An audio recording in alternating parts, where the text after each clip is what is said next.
Welcome first-time listeners and returners to the Sports Deli. Why does Colin not have a job? How is it possible that he's been whiteballed all these years? And you know what? If Tom, Aaron, Troy, Tony, Peyton, or Eli had said this is unacceptable and kneeled with him, then he would still have a job. But none of those cowards kneeled with him. And as a result, Colin's been whiteballed from the NFL since 2016. A lot of people that have come on this show, I don't know why, they've gotten some good fucking jobs afterwards. Jim Rome in the jungle. It's right here in the Sports Deli, baby. We got some good ass karma right here. Let's fucking go. I love it. Man. Today's podcast is brought to you by my TikTok shop. It is unbelievable. I have hundreds of items in there. You would not believe the array of things that I have to offer you, not only for the holidays or birthdays, but just in general. It's literally a game changer. Check it out at tiktok.com/@MikeHootner. Today's podcast is also sponsored by my Amazon shop. Check it out at amazon.com/shop/the sports deli. And you can see all the products that I've done videos on, my idea list, and my shoppable photos. I may make a commission on any of the things that you watch or see, but it's at no extra cost to you. We have to refer to him as Mr. Duncan. I'm just wondering. Yeah, please, I'm very formal, Secretary Duncan. There you go. Exactly. Just put a sir on the end of it. Secretary Duncan, sir. I hope you enjoy today's show. We're so honored on this 18th day of Mental Health Awareness Month to welcome Dr. K, Dr. Russ Kennedy, anxiety expert, MD, neuroscientist, and author of the book, which I've downloaded onto Audible, Anxiety RX, which again, you can find on Audible and on Amazon, which he himself narrates. We will not only take a deep dive into Doc's own personal struggles, but how those eventually became his thoughtful superpowers. And today you will hear the rest of the story.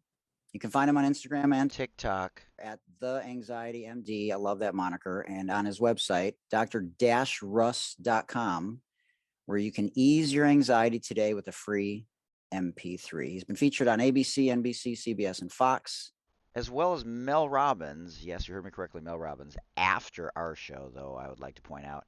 And I'd also like to point out that you only had about 20,000 followers on Instagram before our show, and now you're close to 150,000, all because of our show, of course. We're truly honored that you're here with us today. Thanks, man. Yeah, sorry about last week. I don't know what the hell happened. I'm psyched to be talking to you, man. Yeah, we're definitely excited. There's a lot of people have been looking forward to this. And so you probably wanted to be an anxiety doctor when you were a kid, right? Yeah, you know the story. I mean, I know a bit of your background too, so I know about your history with dads, right? Like I had one dad, but he was, schizophrenic and bipolar and kind of loving and caring and attentive when he wasn't sick. But when he was sick, it was really difficult to connect with him in any way. So what happened to me, the short version of this is that because I loved him so much, I had to start protecting myself. So I couldn't love him and then see him go into a deep depression or a horrible manic episode or psychotic or be admitted to the hospital. So what I did was I started withdrawing from him in a way. And you can't withdraw love from one person, especially as a child, without, kind of numbing your whole world, which is kind of what I did. So what happened? All or nothing? Yeah. All or nothing. Yeah. Well, I have this little theory, and you may have heard me on Clubhouse talk about it. It's like your psyche is either there's love and there's fear. That's it. There is nothing else but love and fear. So when you push in fear, you push out love. And when you push in love, you can push out fear. But because our brains, from a neuroscience point of view, have a bias towards fear, which kept us alive evolutionarily, we tend to pay more attention, give more credibility to fearful things than we do loving things. So if we're not careful over the course of time, that box gets filled up with fear and love just gets insidiously kind of pushed out. And when love is pushed out, alarm and anxiety and all that kind of stuff, depression, eating disorders, OCD, all that kind of stuff finds its way in. Well, that's a lot to unravel. That's my intro. How was that? That was great. But so I wanted to ask, for people that don't know what bipolar and schizophrenic is this a synergistic type of situation where it's not just 1 + 1, but it's more of 1 + 1 can be so volatile that it's like a 10? Well, I mean, I think here's the story of my dad. He was born October 5th, 1934. And when he was born, he weighed 26 ounces. So that's essentially a pound and a half. In 1934, we had no neonatal ICUs, nothing like that. My grandmother took him home in a shoebox. They told him he's probably not going to survive. My grandmother told me that she could get her wedding ring up to his shoulder, right? Wow. So he was, it was a miracle he survived, really. And Oh, but he did have some problems. So typically schizophrenia and bipolar don't occur together. I just think that his makeup when he was born was so traumatic. And, I think his closest sister was 15 years older than him. So he really, he got at both nature and nurture. So, it was a miracle he survived, but he did have significant emotional problems. Even though when you talk to him, he was normal. He had like the number one radio show in Sudbury for a long time. And wow. Peter Jennings was there at the time. And he said that my dad had the smoothest voice he had ever heard. Wow. That's fascinating. So you ran for the hills. I kind of did a combination of things. So I would withdraw, but I would also sort of engage this rescuer kind of helper. Do you think that's a nature versus nurture kind of thing? Or because I had the same kind of thing. Like I went into, after my father took his own life, I went into, just helping people.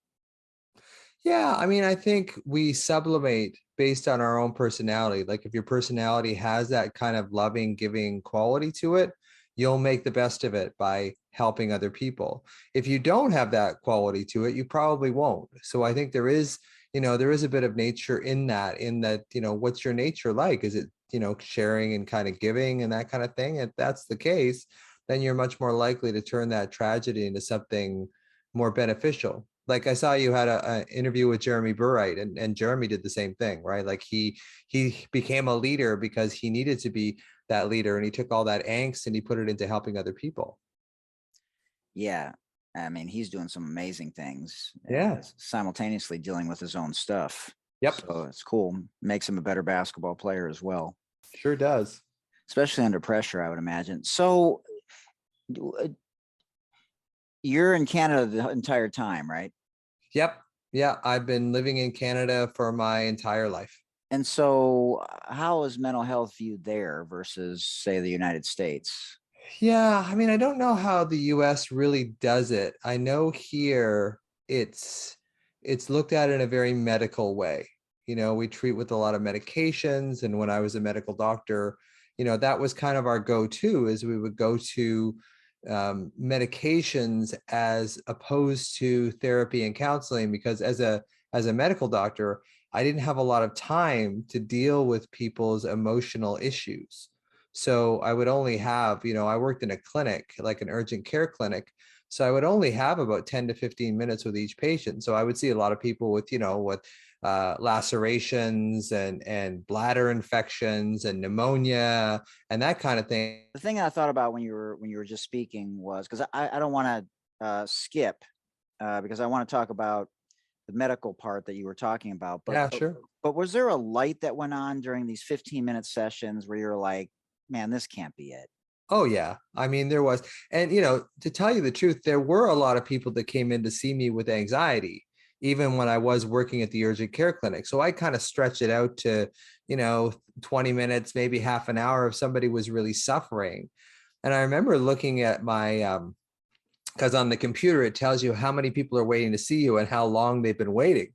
So I remember at some points there was like 3-hour wait. Like this person's been here and there's a 3-hour wait to see me, and they would still wait to see me. So it was like I was fairly popular, but I felt badly, like if I know people are waiting 3 hours to see me, then I kind of started to rush a little bit, and then everything else goes off. So there's no reason.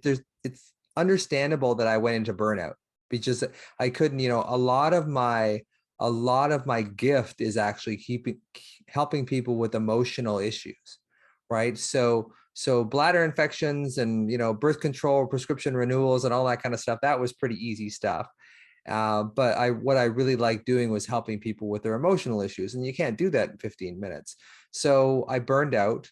I left practice in 2013 and, completely burned out and really did ayahuasca, did LSD, all that kind of stuff, because I had to find myself again. I had to find why I suffered so much with anxiety. And what LSD showed me was the anxiety was actually not in my mind at all, but it's old trauma that was stored in my body. And I found, like, LSD showed me it's this purple fist-sized density that's in my solar plexus. And I don't know what LSD does. I mean, I do know what LSD does to you from a neuroscientific point of view, but it was one of these things where you get this revelation. It's like, oh my God, I've been trying to fix my thoughts all my life, and the thoughts haven't been the problem. It's no wonder why I still suffer with anxiety decade after decade, because I'm trying to solve the wrong problem. It's like having a fire on 3rd Street and sending all the fire engines to 1st Street. You're not going to heal the problem. Wait, okay. So for people that have thought traditional means is the, key to unlock the answers to all of our problems. Right. So you're saying, for example, and I think I've heard you talk about this, you have to stop yourself, acknowledge it when it's happening, in this case, anxiety, Yep. and do something physical. Well, I think you have to get out of your head and into your body. Like, that is probably the key message that I tell people, is that when you're trapped in thought, and one of the sayings I love to say is that you can't beat thoughts on their own turf. Like, when you go into your own thoughts and you're trying to fight with your brain, and part of your brain, your ego brain, is trying to protect you with worries, and the other part of it is trying to reassure you by telling you that those worries aren't real, of course you're going to get into this loop in your head and you're never going to Right. solve anything, right? So the trick, I believe, is to move into your body, move into the sensation of your body, like your breath, like put your hand on your chest, like really connect with your sensation, because sensation will bring you into the present moment. So when you're in the present moment, you have such more resonance in your nervous system to be able to deal with stuff. But if you're trapped in your head and your head's arguing with thoughts like, you're sick, no, you're not, you're sick, no, you're not, you're sick, no, you're not, all this kind of stuff, like, you're never, ever going to get to a place of peace. So the only real way of understanding that is realizing that anxiety is really a state of alarm that's in your body. Address that state of alarm, with like breath or touch or whatever. And I know I'm sounding pretty woo-woo here for a medical doctor, but it's really about getting out of your head and into your body. But the problem with that, and the reason why most people don't do it, is because a lot of the old trauma from our childhood is stored in our body. So we don't want to go back down into feeling town, because that's what really hurt. But that's exactly what we have to do in order to get out of that constant loop in our minds of trying to worry ourselves out of a problem and trying to fix a feeling problem with a thinking solution, because it doesn't work that way. Okay, so so the thing that I thought about was wounds, traumas, and triggers. Sure. But before that, now between 13, when you burned out, and now, was that when you went spiritually on a journey to find yourself? Or was that before? And I would say, and scientifically too. I mean, I lived at a temple in India for a while, and I kind of studied the science of spirit there. And then all the while, I've always, I've got a degree in neuroscience. So I've always been really interested in neuroscience and how the brain works, and how it creates these circuits that actually cause more problems than they solve. So it's a combination of, spirit, but there's also a tremendous amount of science behind it too. When we look at the body as a reflection of our old trauma, and how it holds that old trauma and almost sort of rations it out to the brain, and the brain has to do something with that trauma. And typically what it does is it creates stress and worry, which of course just creates more alarm in the body. And you get caught in what I call this alarm anxiety loop. So the alarm in your body that's been stored there from your old trauma energizes these negative thoughts in your mind, because your mind is a meaning-making, make sense machine, and it reads your body all the time. And if there's old trauma stuck in your body that's pretty significant, which both you and I have, the mind creates these negative thoughts, which aggravates this survival alarm state in the body, which of course creates more negative thoughts. On top of that, when we get into a survival alarm state in our body, we shut off our prefrontal cortex, which is the part of our brain that allows us to really be present and be rational. So on top of being in an alarm survival state, the worries that we create appear more real because the parts of our brain that would say, hey, this actually isn't happening, this isn't accurate, are shut off. So we get kind of double whammied in a way. Okay, so it looks like my power came back. We have the lighting No, back, yeah, ladies so- and gentlemen. To be a stand-up comedian, man, you must have had some phenomenal content. Man, that It was pretty fun. It was pretty fun. I mean, I think one of my jokes that I really liked was the fact that I have health anxiety and I'm a doctor at the same time, which was, which is a really bad combination because, I don't just get regular diseases. I get the fancy, dermatomyositis. I get all the fancy fatal diseases. I don't get the easy ones.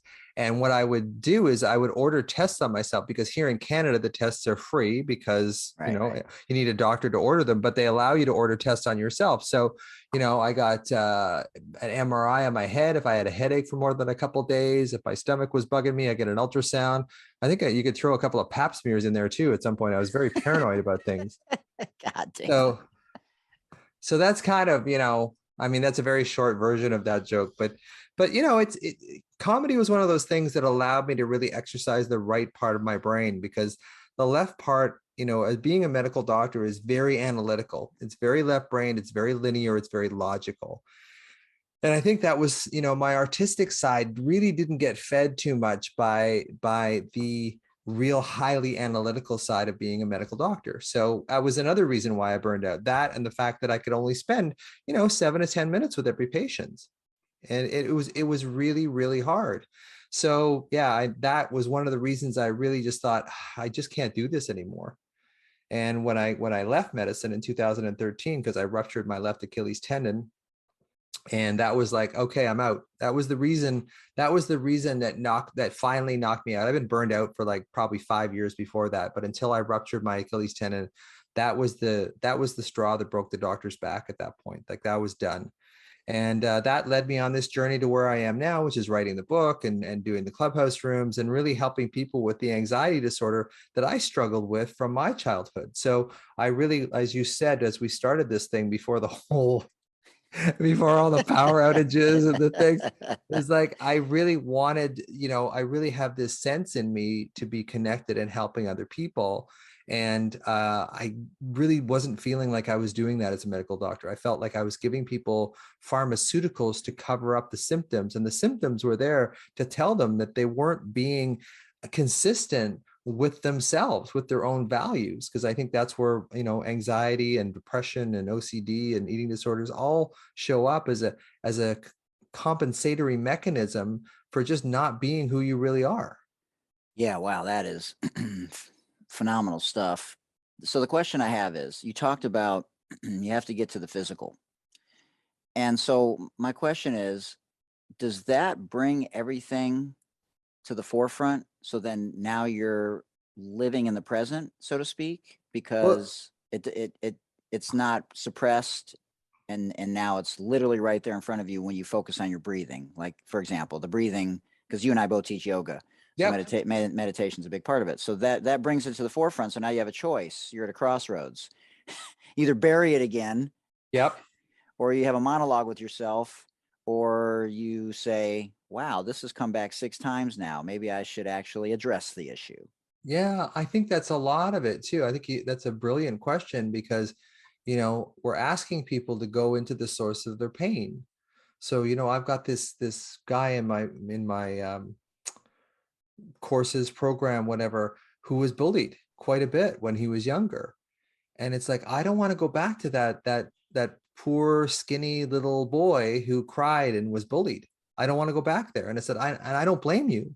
But I said, until we compassionately go back there and make friends with that part of us that was, abused, lost, abandoned, had to grow up too fast, rejected, until we go back and find that younger version of ourselves. I hate using the word inner child because it really fires people up, but that younger version of ourselves, until we go back and kind of connect with them again, that alarm energy is always going to be in us. And the only way to really dissipate that alarm, which is the underpinning of our anxiety in the first place, is to go back there. So we have to have this place where we feel comfortable in our bodies. And I think that's a lot of what I teach and show people is, yeah, the alarm is in there. For me, my alarm is in my solar plexus, but I can actually go back to a place in my sinuses where I breathe when I'm in meditation. So I can go back and forth between that pleasant place in my sinuses and that old place of pain in my solar plexus, because I do believe that the unconscious mind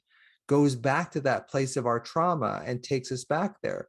So when we get into these really intense situations of panic and alarm, we regress back into that place in our childhood where those alarms started. So if we can go back and find that child and rescue that child, then we can dissipate some of that alarm. And when the alarm dissipates, the anxiety, the anxious thoughts go with it. And so you reassure people right when they come in that this may feel like a step backwards initially, but it's going to be 2 steps forward. Totally. And that's kind of how healing goes. It's kind of like, healing from emotional pain is this kind of 2 steps forward, 1 step back thing, because our protective ego, the part of us that doesn't want us to go back into that pain again, just keeps sabotaging us back into pain again. Even when we're getting better, this is the biggest thing that I have, the biggest obstacle in helping people move through their anxiety, is that protective ego knows that it feels uncomfortable being anxious, but it's familiar. It's kind of, and there's a kind of security in that familiarity. So when you're getting better, when you're not anxious, and in my book, I call it, being afraid to not be afraid. So when you feel calm, when we were children, we were kind of waiting for the other shoe to drop all the time. So we create this hypervigilance. And as I release that hypervigilance in you, the ego is going to be like, hey, we can't leave our worry because our worry was keeping us safe. So it's kind of like 2 steps forward. You move into this new place where you feel like, I don't have to worry so much. And then the ego will come up and drag you back into, yes, you do. And then over the course of time, as you ground yourself in your body, you realize that, hey, you know what? I really don't have to worry so much. So I thought of a scenario. You're in the Sure. middle of deep breathing during a yoga session, and during Shavasana, you start crying hysterically. Yeah. What is a person supposed to do in any of the physical solutions that you give them when they have that moment of I don't know, a deeper layer of Yeah. trauma that comes out, and how do they handle it at that moment? Because the only thing they want to do is run.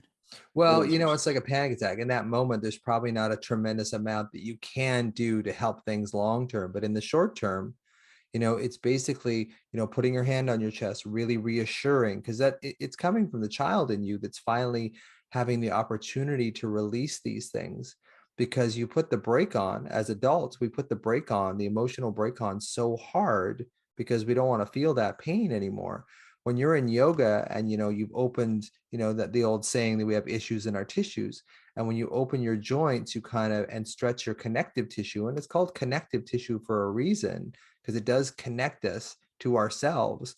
And when we open that place, a lot of emotion can come out. So it's like trying to let it come out, for sure. I mean, I had lots and lots of people when I taught yoga that would go into tears, either in it or in Shavasana or wherever. And it was just like, I would say, just like, let it go, let it come through you. And I think everybody in a yoga class kind of understands that this is going to happen, because most of them have had that experience, maybe not, breaking down into sobbing, but, that feeling of just being emotionally open and bare, and also at the same time feeling relaxed and comfortable. And I think that's a lot of things about yoga, is it allows us to kind of get that feeling of safety in our body. But if you didn't feeling safe and calm was safe when you were younger, Right. it's gonna bring up a lot of that old energy. So it's a matter of like, can you let that come through? So what I would teach people in advance is finding your alarm. Like, where is it? For me, it's in my solar plexus. For a lot of people, it's in their throat or their heart area or even their belly. it's finding that alarm, because I do believe that that alarm is a manifestation of your younger self. Because really, I think here's the short version of what I believe happens to us. So when we're children, we experience a trauma that's too much for our little minds to bear, right? So we stuff it down into the unconscious. And because the body is a representation of the unconscious mind, a lot of that stuff gets offloaded into the body. And Bessel van der Kolk talks about this more scientifically in the book, The Body Keeps the Score. But really, I think this is what happens. So to get to those old programs, to change them, we have to use the body, or we can use the body. So I get people to localize, where do you feel that alarm in your body? And this is what I saw on LSD, right? I saw, for me, it's in my solar plexus. For other people, it's in their heart. For other people, it's in their throat. For other people, it's in their belly. It's like finding it. And then once you find it, you can use it as a point of connection with your younger self. And when that younger self feels connected and safe, then you're actually solving the problem at its root. You're not just kind of putting thoughts in there like, oh, I'm safe, I'm happy, I'm doing all these affirmations. You're not putting a Band-Aid over the problem. You're actually dealing with the root cause of the anxiety, which is this younger self in you that experienced a trauma that was too much to bear. Your amygdala in your brain recorded that. And because the amygdala has no sense of time, basically you go back to that same place when you're triggered in that event. If someone mentioned suicide to me, part of me gets lit up. That part of me that's, was younger and knew that my dad was on that route and there was nothing I could do about it. So can I go back and put my hand over that place, find that younger version of myself and really reassure him that, you know what, it's okay. We're through that. We're past it. It's in our past, because it's really important for our brains to understand that what happened in the past is truly in the past. Because as I said, the amygdala has no sense of time. So when you get triggered by something, that amygdala picks it up immediately and it will send you back into the age that you had that trauma. And until you can pull yourself back up and bring yourself into the present moment, that trauma is always going to fire up your survival nervous system. I let that breathe for a second. Yeah, there was a lot there. There's a lot So there. some things are Sharpies and some things are dry erase markers. Yeah. And so it's interesting when you said, let it go and talked about that. And that's the verbal commands that you would actually give people. Number 6 of the 6 dads. So he was a healer and he did vibratory. And so that's one of the things that he would say in his sessions with not only me and my mom, with everyone, is go with it, let it go, let it go, let it go, let it go. Because, you want to stop yourself from the crying. That's what we're taught to do. You're like, and then you just like, stop yourself. No, don't stop yourself. Cry hysterically. Yeah. Right. Yeah. Because crying is adaptive. I mean, my mentor in developmental psychology, Dr. Gordon Neufeld at the Neufeld Institute over in Vancouver, he talks a lot about crying, about how the external environment hasn't changed. You're still going through a divorce. Your pet has just died. Like nothing in your external environment has changed, but tears do something to the brain. Like the chemical composition of tears of joy are completely different than the chemical composition of tears of sadness. They've analyzed this. Like it does make a difference. So crying is an adaptive way that our brains can handle things that are outside of our control. Our pet's dead. There's nothing we can do about that. So when something is completely outside of your control, tears help us understand from almost like a subcortical, non-defensive way that we can handle it. We can sit with the pain. And as you learn to sit with the pain, you get ascended through the layers of, okay, it will always hurt, but it just doesn't have that same intensity that it used to. And so much of what hurts us is resistance. I mean, the Buddhists talk about this too, right? The pain is unavoidable, but suffering is optional. And suffering is resistance. It really is. LSD, please. Thank you. Well, not that I'm an advocate for that either. Like people say, because you had such a good experience on it, which I didn't actually. Ayahuasca, LSD, psilocybin were tremendously frightening for me. But I knew I had to go there so I kind of took one for the team in a way to kind of explain why our present methods of healing anxiety aren't working. because we're trying to fix the thoughts, and the thoughts really aren't the root problem. So the little analogy I often use is you're in a rowboat, there's a hole in the rowboat, it's filling up with water. You can bail out water. If you have cans, you can bail out the water and feel a little bit better, which is essentially, learning how to deal with your thoughts. Or you can go underneath and patch that hole in the boat, which is the old alarm that's stuck in your body. Once you do that, you patch the problem at its source, and you're not sort of having to bail water for the rest of your life. And so when you thoughtfully deal with the wounds, if they're brought up again, you're able to navigate those spaces in a less triggered way, and you don't really have to revisit them unless they just happen to come up. But it helps you with the next scenario that's in a similar kind of space. Yeah, I think it's just, when people know, and people will email me like a year or 2 years after I work with them and say, I had my mother come over and stay with me, and I was surprisingly able to kind of just roll with whatever, she'd go through the house, is like, this is not clean, or this isn't it. And I could just roll with it. And I said, well, that's how you know that you've healed, when the old triggers just don't trigger you so much anymore. And you, instead of triggering the old survival mechanism, it triggers a sense of awareness, like, oh, this used to really, can I swear on this? Oh yeah. This used to really fuck me up. Right. Yeah, And it's almost absolutely. like, it almost induces a humor reaction, because that's what they'll say. It's like the adaptation has occurred so that these triggers are no longer poking at that 12-year-old inside of you anymore. It's like you've as Nicole LePera would say, you've reparented that 12-year-old. You've brought them into the present moment so that they can see those things in observation, and this ability to see things clearly without all the emotional crap on top of it. Because as soon as we go into alarm, we, like I said earlier, we lose that prefrontal cortex. We lose that ability to be rational. So we go right back into our primitive emotional mind.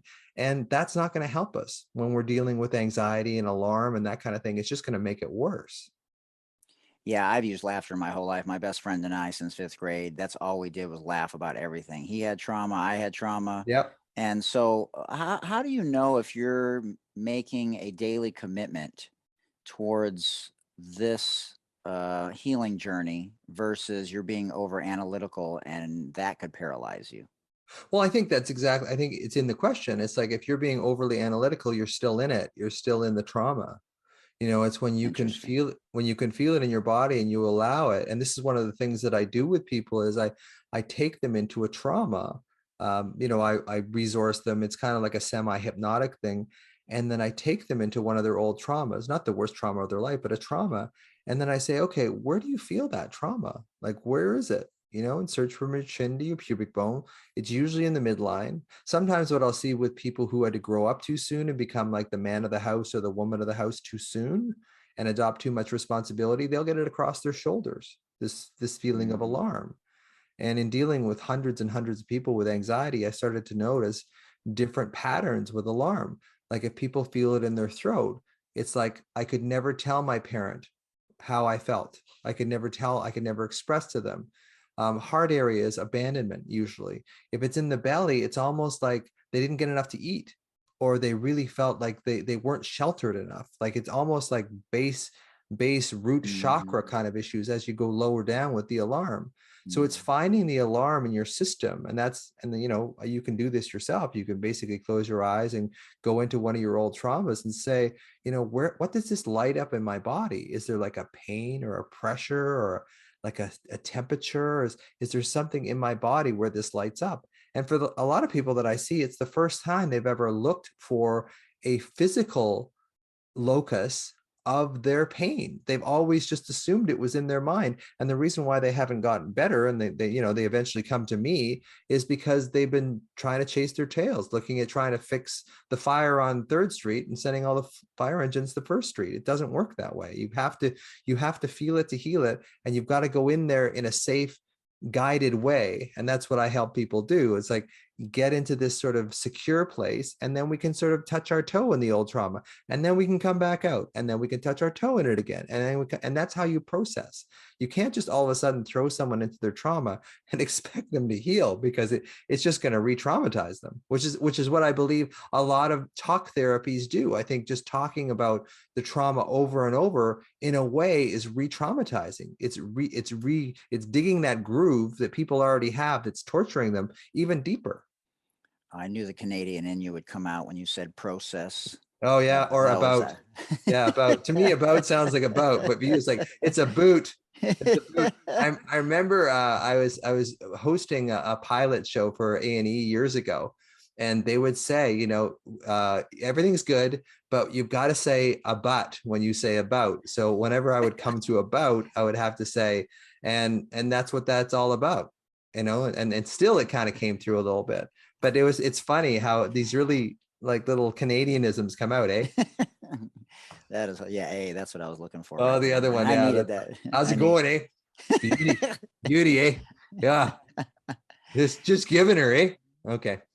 So do you want to touch on sleep, diet, or exercise and the I mean, importance of sleep those? is massive. Sleep is Yeah. so important, because sleep is one of those things where we do the repair, right? So when I get people Right. into their old trauma, when I get into their alarm, and they start bringing it up, they'll start dreaming about it. They'll start dreaming. They'll start, Right. as we start finding this physical area in your body where your anxiety is located. And then I go into really like deep sort of sources of it. Like, does it have a temperature? Does it have a color? Does it have a shape? Is it consistent all the way through? Like, I really drill down to the characteristics of this, because like I said, I believe that the unconscious mind has a representation in the body. So we can use the body to go and access those old damaging programs that are stored in the unconscious mind that talk therapy can't get to. Like, talk therapy is conscious therapy. So when you're trying to get at these old unconscious programs that you as a child stuffed into your body, you stuffed into the unconscious, talking about it really isn't going to access it. But if we use your feeling, because I think when we look at, if you look at brain imaging studies and stuff, and how the insula in the brain is kind of like the mediator between the mind and the body. And I do believe that there is something in the insula that sort of records how we feel. Like, I call it the emotional signature of pain when we were younger. And if we can actually get into that unconscious and feel that emotional signature again, then we have the opportunity to change it. But if we never actually get into it, if we never actually feel it or allow ourselves to feel this pain that's locked in our body, we're always going to be chasing our tails trying to fix our thoughts, because your thoughts, you're just bailing water. You're not actually fixing the hole in the boat. Oh man, that reminds me when I was in therapy with this phenomenal therapist, and he would, have me close my eyes, and I noticed over the course of the 2 years that I was with him, because he took me back to the trauma, and I remember my dreams changing significantly. So some went away. The airplane just before crashing into the ground, Mhm. going straight down. So that one I would always be waking up right when the plane was just about to crash, but it would never crash. And then I had a number of dreams that went from appearing to be painful. The dream was identical, but now the exact same parts of the dreams were now soothing. Mm. And so that's how I knew that I was evolving in these spaces. And that's when my, like you, similar area, solar plexus, me with my belly, Yeah. that my symptoms, I still have to be careful what I eat, but, I've been asymptomatic from Crohn's disease since 1996. And I don't think it's Nice. coincidental. That's amazing, because I think, the boy in you finally felt seen and heard and loved by you, which is basically what all children want. And when they get traumatized, from wherever the trauma is, like parental divorce, or, a parent that gets sick or whatever. Six they- dads. Yeah, crazy dads. Yeah, it's like And- those things. Yeah, Yeah. we have to be able to kind of go back and find that child in us that had to shut down and say, look, you can actually, come back up. And that's where the importance of play comes in, because play is so important, because it really activates the parasympathetic and the sympathetic nervous system at the same time. Whereas, people who are anxious are highly sympathetic driven, fight or flight, it's the fight or flight Right. nervous system. We're highly driven by that. We don't get a lot of the parasympathetic rest and digest side. So we do get gut issues a lot. And it Mhm. is one of those things that, can we balance out that sympathetic, parasympathetic? And I do think that what happens in this survival state that we go into is we get into this hyper reactive, sympathetic fight or flight state. And then we lose that ability over time to really access that calm rest and digest state. And that's what we need. That calm rest and digest state is what allows us to heal, because we can't heal while we're always on that treadmill. Yeah, right. Let me ask you this question before we get to the rapid fire. Sure. How many people either come in and they're on drugs, prescription drugs to help Yep. with depression, et cetera, or think they have to come to you and the only way to solve their problems is to get on drugs, and then in both of those scenarios, they end up not on drugs? Yeah, I think the vast majority of people that I see are on some kind of medication because they've tried everything. They've tried the ACTs, the CBTs, the LMNOPs. They've tried everything. They've tried everything. And then they say, okay, finally, I'm going to deal with you. So I would say the vast majority of people that I see are on medication. The other sort of population of people that I see less so is people that are just on the verge. They're on that, like, I'm just suffering so much. I don't want to go on medication. I really don't want to go on medication. And I don't have a huge problem with medication, actually. At least initially, because sometimes we need it to kind of cope, or at least give ourselves the sense that we're not spiraling completely out of control. Right. So I'm not completely against medications. But I do think that they numb the part of us that we need to access the most. Unless it's LSD, ladies and gentlemen. Well, and they're doing a lot of work now with ketamine and that kind of thing too. Like, because, the psychedelics are a very interesting batch of chemicals, because what they do is they separate you from your ego. They kind of paralyze your ego in a lot of ways, that protective ego. Wow. And when that protective ego is paralyzed, and if you look at the almost the neurology of this, there's something in our brains called the default mode network, which is basically what your brain does when it's not doing anything.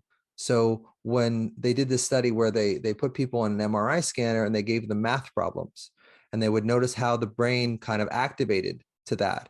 And then there would be like 15 to 30 seconds between where the next math problem would start. And then they would watch, and they noticed, and this is like fairly new, like this is like early 2000s, they noticed that the brain would go into this very familiar pattern when it's waiting for the next math problem, when it doesn't have anything specific to do. And the posterior cingulate cortex, there's a lot of parts in there that are maybe associated with shame and self-blame and self-judgment. So when you paralyze those things with psychedelics, you get who your authentic self is. It comes through.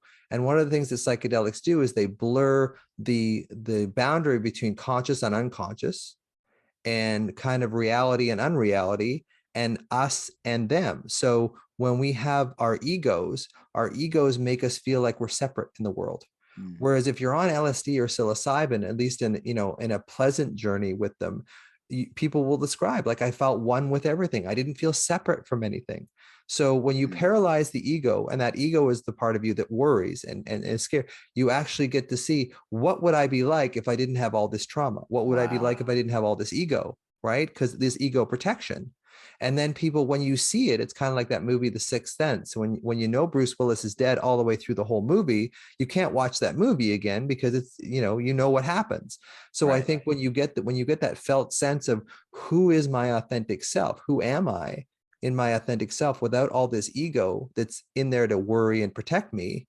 Who am I? And when you see it, you can go, I can probably go back there again when I'm not on these chemicals. And I think that's where people have these sort of miraculous recoveries. And again, like I said, I'm not a big proponent of psychedelics because it took me 2 years to get back to normal after I did LSD and ayahuasca. So I don't recommend them lightly.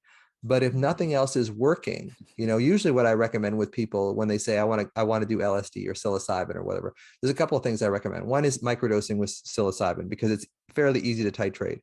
And two is, like, do 6 months of somatic therapy. Do 6 months of like somatic experiencing or Hakomi or any of that stuff, and then at that point decide if you really want to go back and do psychedelics, because you may not need them. You didn't get distracted by my somatic behavior. That was impressive. Well, like I said, I was a stand-up comic. I was a stand-up comic for 15 years, so it takes a lot to rattle me. Absolutely. Man. Okay, let's get to the rapid fire. And Sure. then I had another question based on what you said about it was the DMN, not to be confused with CNN. Yes.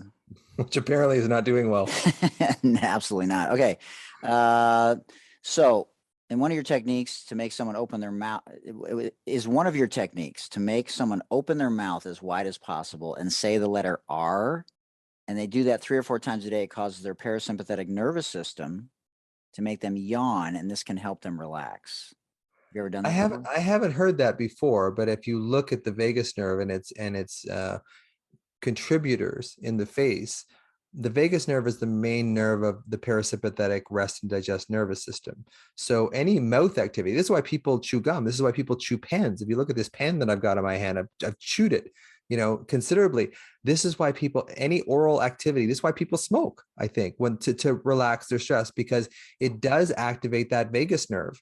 And that vagus nerve kind of slows your heart rate, slows your respiratory rate, makes you feel calm. So I think that's the reason why, I think, opening your mouth and saying R and that kind of stuff, maybe that works. Try it with me, Doc? If you want to. I mean, I've had 3 power outages already today. I'm pretty much up for anything.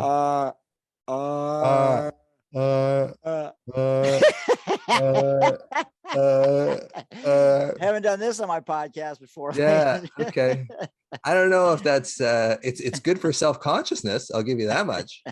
It's very good at making people feel self-conscious. So you don't do this when you're out grocery shopping or anything like that, is or speed dating. Yeah, or speed dating. although maybe if you're in front of somebody that you don't really want to, be with, you might go or you want to be with them. Or yeah, you want to shows your true colors. Yeah. Okay. Yeah. Empathy or forgiveness?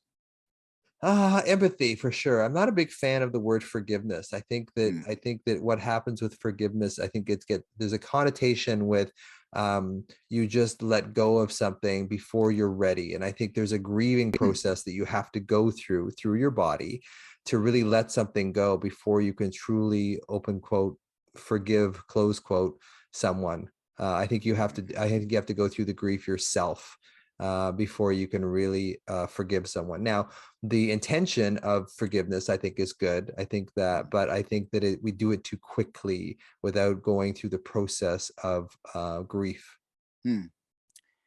That's awesome. Advertisement or advertisement? Probably advertisement. I don't know why that rings, but you got to remember, like, I'm from Canada, eh? So it's like everything, all those like grammatical stuff is going to sound really weird to me, anyway. Favorite meal of the day? Favorite meal of the day? Dinner for sure. For a long time, because I was so anxious in the morning, I didn't eat breakfast, right?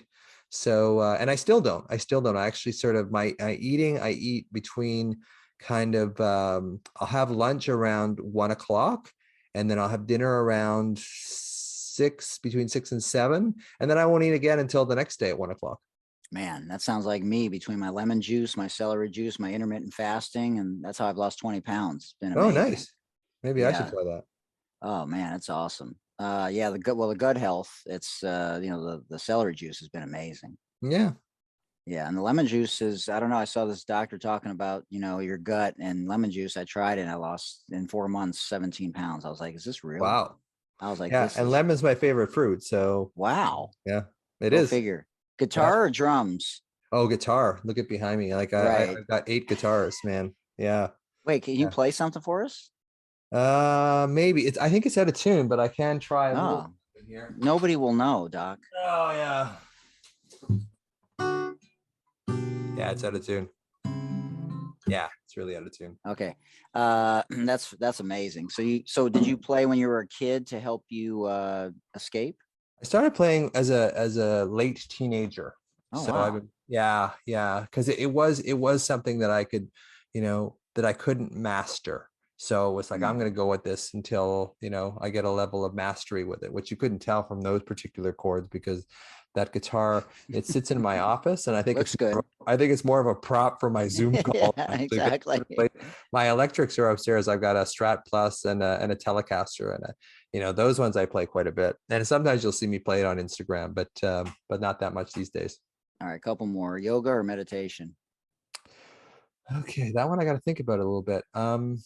I think yoga, just because, it's something you can just do for like a minute and a half while you're waiting for the microwave. You want to know my real life? Yeah, it's like sometimes I'll just do forward fold, or I'll pretend like I'm putting my hands in my back pockets of my jeans and pull my elbows together and do a back bend. I think back bends are the most underrated yoga pose that there is, because I think we don't move our spine in that direction at all. So I think there's all this old stuff that's kind of held in our spines there, that when you do a back bend, it really opens that stuff up. I love it. I love bridges too. Yeah. Android or iPhone? iPhone. Wow, just I've never used an Android. So I just I've always Mac stuff I've always used, so it's second nature to me to use Mac. I have both. I have the flip phone for my Android and a mini for my iPhone. It's fascinating. It's great for the audio dictation and some other things. Android's amazing. Okay. So what's your favorite app on your iPhone? Favorite app on my iPhone? Let me look here and just see what I've got. I mean, probably Instagram. I mean, that's the thing. I've been building my Instagram account now for about 18 months, and I've got about 23,000 followers on there, which is amazing. Which is pretty solid. Yeah. So it's I guess Instagram. I can get locked into zombie scrolling Instagram for like hours at a time, which my wife will kind of go, "Hey, what's going on?"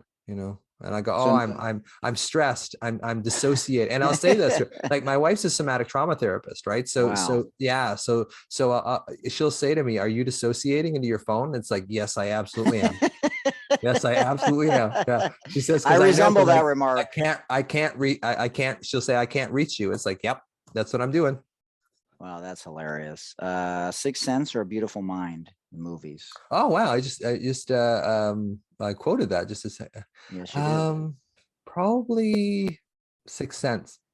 Just because I think that we live in this illusion that we have control over our environment, and we really don't. And if we can learn that is the absolute case, that we don't have control over this environment, and be open and not resist, I think non-resistance, I think, is probably the biggest sort of stress reliever that I know of, for sure. Well, man, fascinating conversation. I want you to finish with the book. And we've lived through a lot the last couple of years, between the pandemic and a racial reckoning, as if life isn't hard enough, by itself. Now we've had to add all these layers to it. And so tell everyone about the book, and I'm starting to listen to it on Audible, and it grabbed me right away. So tell everyone about it. Yeah. Yeah, I mean, basically it's my journey. It's like a neuroscientist / doctor's journey with anxiety myself. So I put in my own journey through it, and the journey of a lot of my patients, and I intertwine a lot of the neuroscience that I've learned, a lot of the lessons that I've learned in anxiety that I wouldn't have otherwise known about, and that I found through psychedelics. So I really felt that it's important to put out a different view of healing anxiety, which is very counterintuitive, which is saying that anxiety has more to do with your body than your mind. Is sort of survival state in your body. Not to say that your mind doesn't have much to do with it. It really does. But it's really the core of it is just finding this sort of alarm in your body. And of course, you can't really separate the body and the mind, but it is a great metaphor for realizing that there's trauma in there. If it doesn't come out, you're always going to be kind of bailing water out of that boat. And you can do it, and you can feel somewhat secure. I use that word very tenuously in it, because it's familiar, and a lot of us will reproduce the chaos of our childhoods and our adulthoods. I mean, I've been married 3 times, right? So the book is really about my journey with anxiety, how I finally was able to find something to heal after, 30 plus years of traditional therapies not working, and just thinking there's something seriously wrong with me. But there wasn't actually. It was the fact that I was just looking in the wrong place. Oh man, that is fascinating. Well, people are going to not have to wait 30 years after reading that book. That's for I hope sure. not. Well, that's my goal. And then Clubhouse, every Sunday at noon, I do a room on Clubhouse for 2, Mhm. sometimes 3 hours. Um, and I just tell people, I just explain this to people. And it's taking a while for the book. I mean, the book does really well in general for a self-published book, but it's Mhm. so counterintuitive that a lot of the mainstream places don't pick it up, because the mainstream things will tell you that anxiety is in your mind and you can fix it with your mind. And I'm here to tell you that you can't. You're just going to make it worse if you just use your mind. That's what I was going to ask you real quick. How has it been received by other doctors in that space? Have they opened If their I minds up to it? Yeah, No if I pun talk to intended. them one-on-one, they love it. But if I talk as a group, they're like, well, no, I mean, we need to use medication. We need, anxiety, of course, is an issue of the mind. How else could it not be? That kind of thing. Like they really, they don't, this is traditional medical doctors anyway, they're not the most open group of people to start with, right? So presenting a new idea, especially a controversial one like this, and I think because I am an MD, because I have a degree in neuroscience and a background in developmental psychology, I can talk to them on their same level. If you want to talk about the beta nucleus of the stria terminalis, in the basal ganglia, producing anxiety in the body, I can talk about that. But I can Right. also talk about, your old wounding really being stored in the body. And that's the real cause of your anxiety. And the reason why you probably haven't healed from anxiety is you haven't A, found it, and B, dealt with it. And that's really what it comes down to is, yeah, cognitive strategies are wonderful. They're very helpful, but they won't heal you. To fully heal, you have to address these old unconscious programs that we access through the body. Well, and most doctors don't want to spend more than 7 to 10 minutes with the Well, they patient. they can't. I Right. mean, if you're trying to make a living as a physician, Yeah. it's really difficult, especially in Canada when we're paid by the patient, right? We're paid per patient. And it's like we get paid about $30 per patient, right, that we see. So you got to see 30, 40 people a day to be able to meet your make a living and pay your staff and do all this kind of stuff, which really degrades the quality of care, in my opinion. If you can only give people, and on top of that, what it does is it puts doctors under a severe amount of pressure that they Right. don't need, because you really need to be able to connect with the people that are in front of you. That's how you heal people, is that you give them a felt sense, as Daniel Siegel said, that they're feeling felt, that they're what they're saying to you as a doctor is you feel what they're feeling. And in that connection, that social engagement connection, that's where a lot of healing occurs. And I think that we're losing that a lot in medicine because of this time pressure. Last question, since you love dinner as your favorite meal, Sure. if you could have any 3 people at your dinner table, past or present, dead or alive, and you've never met them before, who would be at your dinner table? Oh boy, Freud, probably. Of course. Um, who else is in there? Probably a comedian of some kind. I was Maybe going to say, maybe Kate McKinnon. I love Kate McKinnon. I think she's hilarious. I would hilarious. love to talk with her. So Freud, Kate McKinnon, and Is there a musician in there? yeah. Let's see. Who would I pick? Maybe. Oh no, probably Jim Carrey. Yeah, probably Wow. Jim Carrey. Just because, he's seen the other side. He's seen what Yeah, it's like to right. be like, have everything, and then just kind of go, this is really not what it's cracked up to be, which is true. And I think the more you get into your body and the more you realize that you have your own answers, Mm. the less you need that external validation. And we're in a society that is just literally bred in external validation. You look at Instagram Yeah. and Facebook and all that kind of stuff. There all is this, comparisonitis. Comparison is the thief of joy. And that would be like Jim Carrey and Freud. Poor Freud. I mean, Oh, what a dinner table that would he be. would just be out of it. Well, I'd love to interview Jim Carrey. Well, we've got a lot in common, not just both of our fathers taking their own Yeah. lives, but the fact that we're pouring into others in a way that we never thought we would, and paying it forward, and just trying to be the best versions of ourselves every day. Man, fascinating conversation. We got through We got through 4 it. power Power outages. outages. Yes. Awesome. One of the best interviews I think I've ever had, man. That was, I hope I asked the right questions. A new space. Oh, for you did me. for sure. Yeah. The Healthy Living with Hoot podcast is sort of a spin-off of some of the other things. I want to do a life coaching one, and I'm doing the FYI Follow Your Intuition one, as well as a sports deli. So So Yeah. glad you were able to come in here, ladies and gentlemen. Thanks for doing what you do, man. Like it really is reaching people. It really does help people. If we're going through a place after this pandemic where we're so separate from each other, and we're still in this place where we're worried about each other. Like, is this person have the virus? Are they, so we really have to bring that connection back. And if we don't, we're in trouble. Oh man. All right. Well, hey, we'll stay in touch, and anything I can do for you. You're down west, but south. I want to go northwest because, man, the Vancouver is on my bucket list. Sure. Come on up. So yeah, I'll try to get up there. Once maybe the stipulations change a little bit. I don't know how strict it is still, but I know Australia and Canada was real strict for a while there. Yeah. Come on up, eh? All right, ladies and gentlemen, there you have it. Dr. Russ, find him on Instagram, The Anxiety MD, and check out his book. It's a fascinating read, and it won't hurt you. It can only help you. All right, much love, Doc. Appreciate the time. We'll talk. Thanks, soon. man. See you again. All right, talk to you later. All right, there you have it, ladies and gentlemen. In order to be the best version of yourself, you got to go outside your comfort zone a little bit and pay attention to your body. And when those signs come into your path, don't run away from them because they're trying to tell you something. All right, everybody. Enjoy these unbelievable outtakes from today's podcast. Still waiting on Dr. Russ Kennedy, ladies and gentlemen. He's standing me up. Hey, Mike. Hey, what's up, Doc? I'm hanging in there. How about you?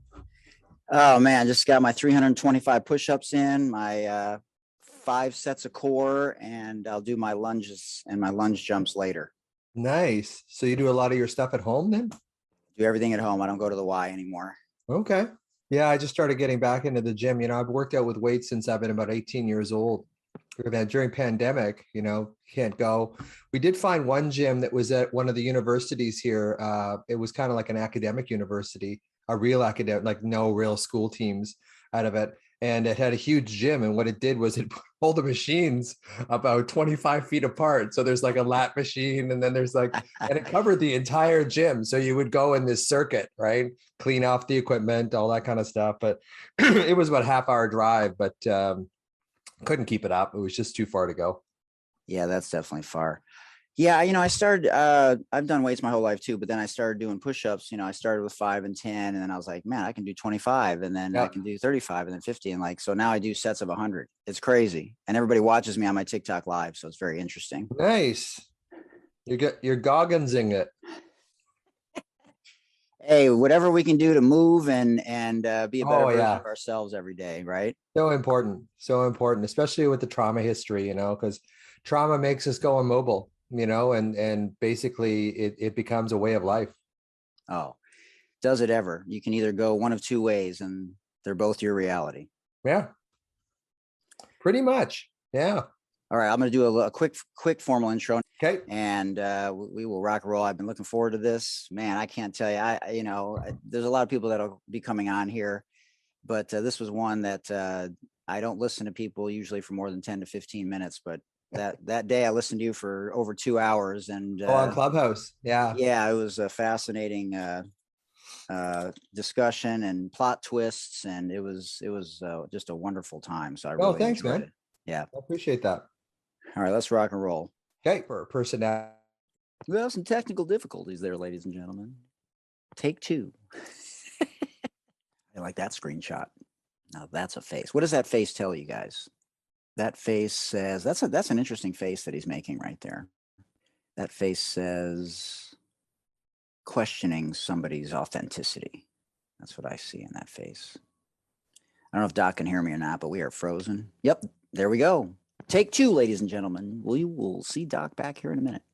And when this first happened, when I would lose people, it would stress me out. But we just roll with the punches. Dr. Kennedy's power went out, ladies and gentlemen. He literally just messaged me.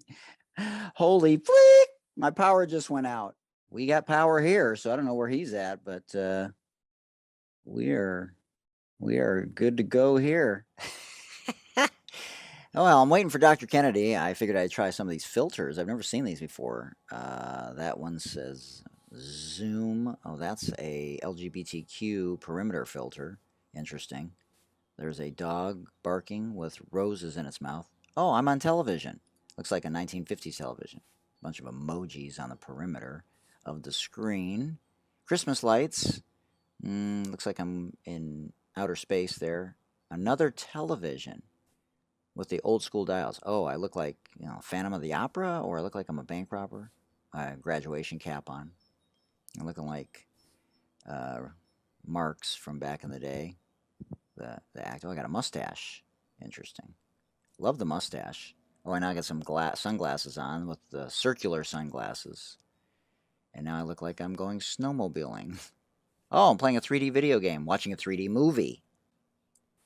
I don't know what the hell that was under my eyes. Oh, I have a little rose on my hat. That's cute. I think it's supposed to be behind my ear, possibly. Well, that was fun. Any other filters here while I wait for Dr. Kennedy, the anxiety doctor? Oh, there we go. I'm a cow now. I'm complete animated cow. Oh, man, that is phenomenal. Well. Oh, Canada. Yeah.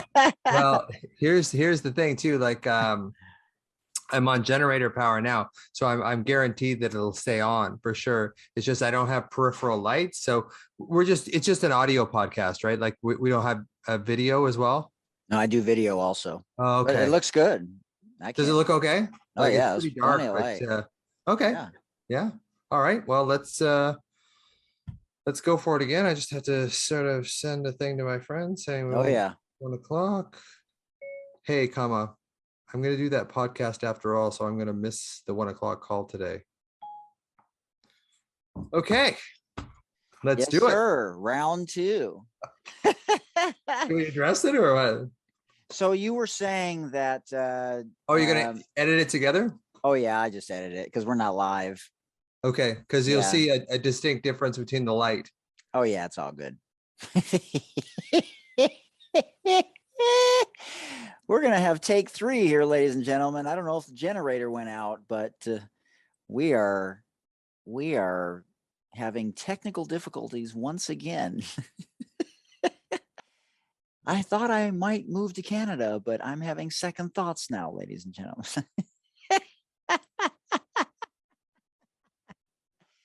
Laughter is the answer. In the previous podcast with the other Dr. Kennedy, we talked about moving your mouse to the other side of the desk. And today we are learning about humor. Dr.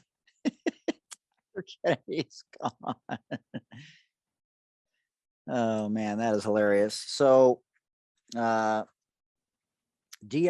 not to be confused with JFK, has vacated the premises, ladies and gentlemen.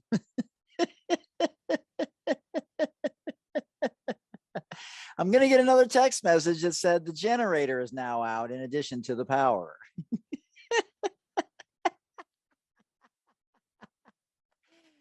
Oh, this is fascinating, phenomenal stuff. Wow, this is, man. After 57 minutes of waiting, ladies and gentlemen, we get to 3 minutes and 12 seconds back into the podcast before the generator dies. Oh, man, you missed all the laughing. Was that you or was that me? I think it was you. Okay. But, man, I was dying. When I edit that in, that is going to be phenomenal content, I got to tell you. Just that it just goes out. But the power, I mean, I'm on generator, so it should just stay consistent. But yeah, I mean, I don't know if you want to carry on with this. Yeah, this is great. Wait, click the video so we can keep going with the video. Sure. Your video's out.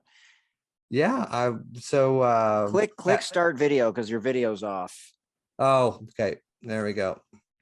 So it was hilarious. So I basically was like, in the last podcast with the other Dr. Kennedy, he talked about moving the mouse to the other side of the desk so that you could change the position of your hips in order to heal. Today, I thought about moving to Canada, but now I'm having second thoughts. Nice one. Yeah.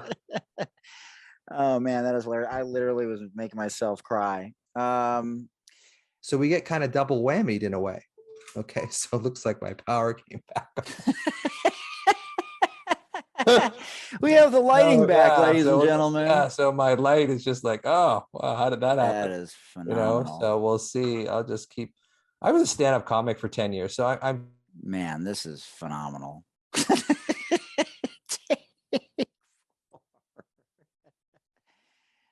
Oh man, this is see, he's trying to throw me off with my line of thinking here, and comedy is definitely one of the solutions, as we talked about earlier. But I'm not going to lose my train of thought, ladies and gentlemen. I'm going to ask the question that I'm planning on asking next, and nothing, not one thing, not one single thing is going to throw me for a loop. No pun intended. He just talked about looping with the brain. There he goes. Once again, ladies and gentlemen. Oh man. This is man, his content must have been phenomenal. Stand-up comedian, as a neuroscientist, as an MD. Man, that wow. That's phenomenal. Stop laughing. Oh man. Bounce, bow, bow. You should find this quite amusing, Doc. I actually do. Now, if it wasn't for the fact that I screwed up our meeting last week, I would be laughing a lot more. But Oh, you're yeah, fine, man. It's all good. It is one of those things. So this is the next question I So, wanted to yeah. ask you after your spiritual journey to I don't India. know what's going to happen from this point on. Like, That was it take should 4, be ladies and okay. gentlemen. It should be okay, but you know, it just shows you. Mother Nature, you never know, ladies and gentlemen. Oh God. I just said that as an NMD, to be a stand-up comedian, man, you must have had some phenomenal content. Man, It was pretty fun. It was pretty fun. I mean, I think one of my jokes that I really liked was the fact that I have health anxiety and I'm a doctor at the same time, which was, which is a really bad combination because, I don't just get regular diseases. I get the fancy, dermatomyositis. I get all the fancy fatal diseases. I don't get the easy ones. And what I would do is I would order tests on myself because here in Canada, the tests are free because, you need a doctor to order them, but they allow you to order tests on yourself. So, I got an MRI on my head. If I had a headache for more than a couple of days, if my stomach was bugging me, I get an ultrasound. I think you could throw a couple of pap smears in there too. At some point, I was very paranoid about things. God damn. So that's kind of, that's a very short version of that joke, but thanks for joining us today for this amazing podcast. We truly hope that you felt inspired, motivated, and that we added value to your life so that you can be the best version of yourself. Remember, and you can always check me out on Instagram, Twitter, and TikTok at Mike Hootner. And take care of yourselves, everyone. Literally. You can always call the Suicide Lifeline in English at 800-273-8255. In Spanish at 888-628-9454. And for anyone who may be deaf or hard of hearing, you can call 800-799-4889. You can also dial 988 anytime. And they are available 24 hours a day, 7 days a week, and 365 days of the year. Much love, everybody. Peace. Go online also, and if you're interested in this shirt, for those of you watching on YouTube, you can purchase this shirt. It's around $32 or something like that. You can get it in orange, this color, or it's in gray. And they have a hoodie, they have long sleeves, so they have multiple options as well. We want to support women and the history of women's basketball in every sense of the word. Feel free to send me an email to thesportsdeli@gmail.com. Also, check out my link tree. It's /Mike Hootner. Also like to thank a few people. 40 Tons brand is a socially conscious cannabis brand, and they're doing amazing things. Check them out. We'd also like to thank Moolah Kicks, the first ever female brand basketball shoe in the history of the world. We'd also like to encourage you, if you're having a hard day and if you're feeling like you just don't want to live anymore, all you have to do is dial 988 from any phone, and there will be someone there 24/7, 365. So don't feel like you have to fight this battle alone. Don't forget to do your self-breast and self-testicular exams every month It's really important as early detection is the key. Remember, Black Lives Matter. Reach out to your local and state politicians for any individual or group that you feel are being marginalized. Stop the bullying. Stop the Asian hate. Let's end gun violence with common sense laws. Let's be allies for the LGBTQIA plus community. And I challenge those of you in the white space to be anti-racist, to be bridges and vessels, to help bridge the gaps between black and white America. And remember, until next time, it takes a village, everyone. Much love.